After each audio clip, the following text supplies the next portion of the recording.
pessoal, a gente vai resolver agora bem simples, né? Extremamente simples, mas acho que deixar a resolução dele é importante para todo mundo, né? Se a gente tiver com dúvida, né? Tentar recorra ao vídeo, né? E faça o exercício que tende a te ajudar, né? O problema é o seguinte, chama a resposta certa, 3302.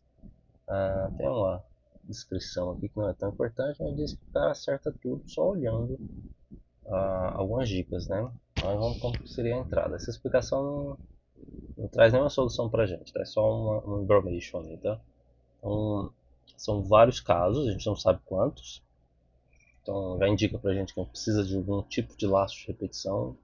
A gente ainda não sabe exatamente quantas vezes ele vai rodar. E aqui ele vai dizer, ó, cada teste a gente vai ler ali um número n.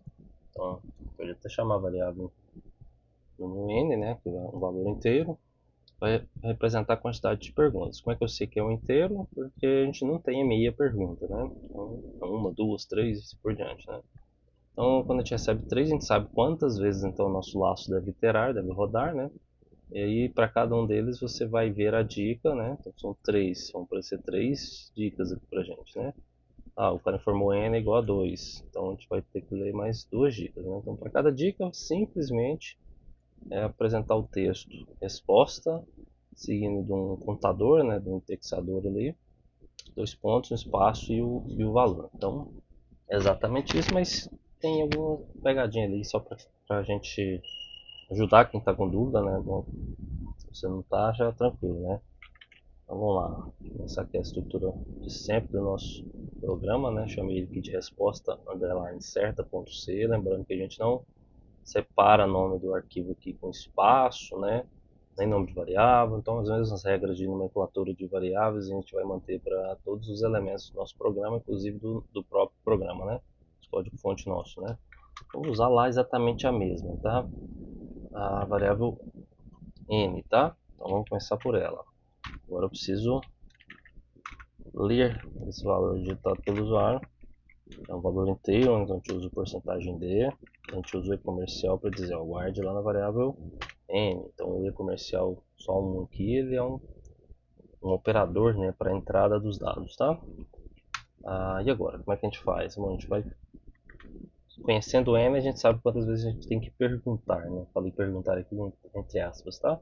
Quantas vezes a gente vai ter que receber esses valores, né? Então se fosse 10, a gente teria que receber valores 10 vezes, tá? Então a gente não precisa ter 10 variáveis, a gente precisa ter 3 variáveis, a gente precisa ter uma só, porque quando a gente lê o valor apresenta, quando a gente volta no próximo passo do laço, a gente já pode esquecer aquele valor ali que já foi feito, a gente precisava com ele, né? Então a gente vai fazer um for, né? O for tem essa estrutura aqui, abre e fecha, depois a gente volta, né? E a gente vai usar uma variável de controle. Eu vou declarar ela aqui em cima, tá? A variável i. A gente vai falar para que ela comece valendo 0, é um processo de contagem, tá? Ela vai andar, então isso aqui é a condição de entrada, vai começar valendo 0, então como é uma atribuição, então ele sempre vai ocorrer, né? Até que ele, enquanto ele for menor do que n, né? Andando de 1 em 1, correto? Por que a gente faz isso? Porque a gente começou a contar de 0. Então, começando a contar de 0, a gente vai até n menos 1. Então, se o valor o n vale 3, então nós vamos rodar para i valendo 0 para a primeira vez, i valendo 1 para a segunda vez, i valendo 2 para a terceira vez. Então, na hora que o i valer 3, para a quarta vez, a gente não quer a quarta vez, ele deixa de ser verdade isso aqui, ele sai, né? A gente vai agora receber um valor, né? Que é o valor da dica lá que o cara está dizendo, é um inteiro, né? Então a gente precisa de uma variável para isso, né? Vamos para o formatador aqui, e aqui a nossa variável. Eu não criei ela ainda não, mas já posso chamar. Vou pôr v, tá? O inteiro v para o valor, né? Feito isso, a gente vai dar um printf agora, né? O que é o printf que a gente tem que dar? Eu vou exatamente copiar isso aqui para vir exatamente com os espaços, com o jeitinho da formatação dele ali, tá? Mas, obviamente, a gente não vai contra a barrinha aqui no final para quebrar a linha, né? Porque a gente já tem certeza aqui que quando escreve um, ele quebra a linha por debaixo, né? E aí, feito isso, agora a gente tem que trocar, porque a gente não, né? A gente não sabe esse valor aqui, nem esse valor aqui, né? Esse valor aqui é lido por aqui, né? E esse aqui a gente vai usar a nossa própria variável de controle. Então, como aqui são dois valores vindos de variáveis, assim que a gente vai fazer, né? Quais são Bom, esse aqui é o contador, né? Ó, 3 vezes. Primeira, segunda, terceira. E quem que é o nosso contador que a gente está usando aqui, né? É a variável i. Só que aqui nessa minha abordagem, né, o i vale 0, tá? Então, para ficar mais fácil para todo mundo, vamos começar fazendo ele valer 1. A gente não precisa fazer nenhuma operação aqui. Para quem está com dúvida, né, tá vendo o vídeo porque está com dúvida, né? Não fica nenhum problema. Só que agora a gente vai mudar aqui, né? Quando ele for menor ou igual a 3, né? Então, para que isso? Né? Vamos no nosso quadro aqui. Estava só valendo um outro problema, tá? Então vamos lá. O n ele vale 3, certo? Então o nosso laço vai andar, tem que andar 3 vezes. Quais seriam as 3 vezes? Né? Quando o i vale 1, ele começa valendo 1 aqui, né? É isso que a gente definiu aqui. Na próxima vez que ele executar isso aqui e voltar ali, o i vai ser incrementado em 1, né? Foi essa instrução que a gente passou aqui, né? Próxima vez o i vale 2, ele faz a segunda vez. Só que a gente quer que ele faz 3 vezes, porque é isso que o n está controlando pra gente. Aí o i vale 3. O i valendo 3, ele está verdadeiro isso aqui ainda, né? O i 3 é menor ou igual a 3, certo? Aí na próxima vez que ele acabar, chegar aqui embaixo, ele volta lá em cima com o i valendo 4. Só que com o i valendo 4, isso aqui deixa de ser verdadeiro. Então ele escapa do nosso laço, né? Ele passa para cá e segue a conclusão do nosso programa e não faz mais nada, né? Então só para dizer para a gente mostrar, né, que alterando o valor ali vai ficar mais fácil para a gente. Então vou usar a variável i e a minha variável v, certo? Então, aqui não vai o comercial porque não é a entrada. Aqui é um scanf, a gente usa o formatador, é um string aqui, por isso que está envolvido em aspas duplas, tá? Esses aqui são os formatadores. Para cada tipo de valor de variável, né, como é um inteiro, a gente usa o porcentagem d e tem uma tabelinha para isso, para quem está com dúvida ainda, né? Aí volta lá nos slides ou procura na internet os formatadores da linguagem C, né? Para ajudar aqui, né?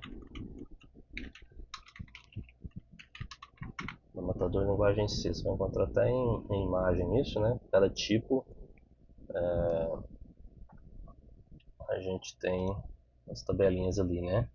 Então, D e o I para inteiro decimal, o O para número octal, né? X minúsculo maiúsculo para hexadecimal, não assinado, né? Que é sem sinal, né? Menos sinal negativo, por exemplo. O X minúsculo é para a letra do hexadecimal ser minúsculo e o X maiúsculo para a letra do hexadecimal ser maiúsculo, tá? O é o decimal, o número decimal não assinado, que é o inteiro que não aceita números negativos para caber mais, né? E assim por diante, tá? Então, para ilustrar para quem está com dúvida, ainda perdido em alguns pontos, tá? Então, feito isso aqui, né? É isso que a gente espera que ele faça. Vamos compilar o programa, né? Estou usando aqui o VS Code, tá? Lembrando novamente, isso aqui é um programa código-fonte, a gente precisa compilar, porque a linguagem em si é uma linguagem compilada, então precisa gerar o programa, né? Isso aqui é lido uma vez pelo compilador, interpretado, gerado as instruções, gerado o programa objeto, que é o que a gente vai executar, o nosso executável, tá? Então eu estou aqui na mesma pasta que a gente está ali do arquivo, tá? E aqui o VS Code traz esse terminal aqui pra gente, e o meu GCC é o meu compilador, tá? Pode ser feito aqui, como pode ser feito no terminal externo, né? Ou clicando, configurando corretamente o seu VS Code, né? Você roda ali, ele vai compilar e executar, enfim. A